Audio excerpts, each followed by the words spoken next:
ko a wannan lokacin da muke ciki al'umma ƙaramar hukumar Jibiya babu abin da za mu ce sai dai mu ci gaba da addu'a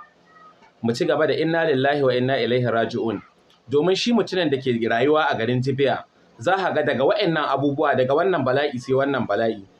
yanzu abubuwan da muke fuskanta duk bai fi abubuwa guda 2 ba zuwa 3 abu dai na farko muna da shugabanni a ƙaramar hukumar Jibiya muna da shugaban ƙaramar hukumar Jibiya shugaban ƙaramar hukuma sannan muna ɗan majalisar jiha ko muna ɗan majalisar tarayya sannan ɗan majalisar tarayya wanda ke wakiltar ƙananan hukumomi guda 2 Jibiya da Kaita ɗan Jibiya ne Honorable Sada Soli amma har yanzu abubuwan da ke faruwa a ƙaramar hukumar Jibiya har yanzu babu wani abin da ya na hubbasa wanda zai ce gashi ya zo ya yi domin ya taimaki al'umma musamman abubuwan da ke faruwa yanzu al'ummar ƙaramar hukumar Jibiya sun kai ruwa jarkar ruwa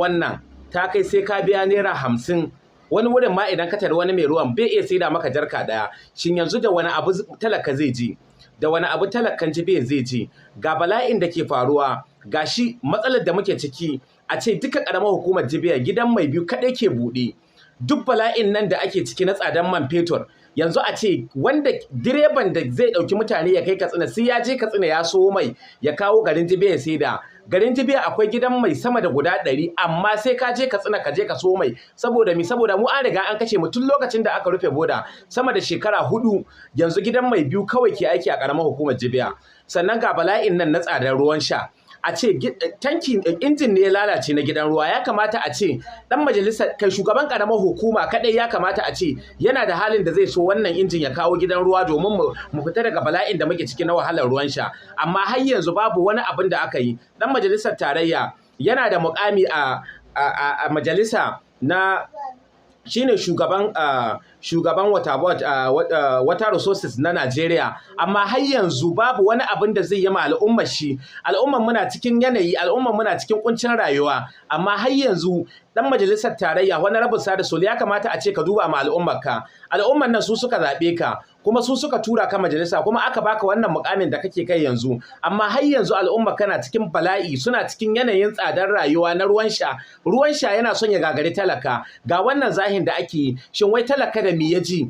abincin da zai ci babu ruwan sha a ce babu in ma babu abincin to ku bamu ruwan sha mana a ce duka abubuwan da ke faruwa a ƙaramar hukumar Jibiya mu kullum sai dai daga wannan bala'i sai wannan mun fita daga bala'i na jami'an tsaron da ke tare al'umma ƙaramar hukumar Jibiya yanzu kuma mun dawo bala'i na ruwan sha shugabanni babu wani abin da za su iya yi dan majalisar mu na tarayya ka san da sanin cewa shekara na zuwa shekara ta 2027 wallahi billahi in baka yi ma al'umma ka wani abu ba babu abin da za ka yi a zaɓe ka dawo a zaɓe ka babu wani abin da za ka yi mana duk in za ka zo da wani abin nan dan majalisar jiha ya fi aiki ya fi ma al'umma shi aiki bisa kai kuma kai ka fi samun dama amma dan majalisar jiha yana iya kokarin shi wurin sama matasa aiki ko babu komai muna jinjina ga irin wannan kokarin da yake yi amma kai dan majalisar tarayya babu wani abin da wani rabin Sada Soli ya kamata ka duba ma al'ummarka babu abin da kake yi sai dai daga mutum ya to a social media ya zo ya gaggaya maka maganganu ka kira shi ka bashi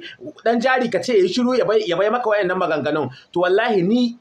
ni wallahi babu wani wanda ya isa ya taka min birki akan wannan maganganun da muke in dai ba gyarawa kai ba sannan ni babu wanda ya isa ya kira waya ta ya ce min in ba irin wayannan maganganun in dai ba gyara ma talakawan da ke Jibiya domin su suka zabe ka su suka tura ka Abuja har aka baka mukamin da kake kai yanzu amma ruwan sha na gagarar talakan da ke Jibiya wannan wani irin bala'i ne wannan wani irin masiwa ce